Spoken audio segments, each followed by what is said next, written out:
tuinontwerper Michel van Kammen van Burgum had deze tuin in China ontworpen. Het is een kunstexpositie in China dat een stukje Nederland vaststellen mat. Wij binnen hier benaderen door Chinezen uit Nederland.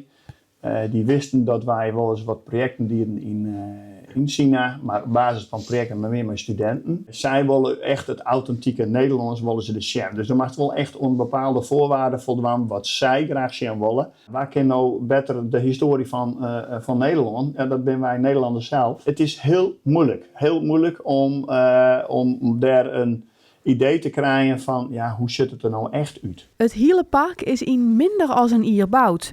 Nevens van Kammen is China volle vlugger in het bouwen van zulke exposities als Nederland. Ja, we rennen heel eind achter. Ja. De snelheid hoe dit ontwikkeld is onvoorstelbaar. Wij hebben uiteindelijk de opdracht vorig jaar gekregen in december. En we gaan nu dus 15 maanden de opening maken en doorheen ze terug hinnen of stiert er al een paar jaar. Dus binnen 3 kwartier is dit hele park uiteindelijk gerealiseerd, inclusief gebouwen.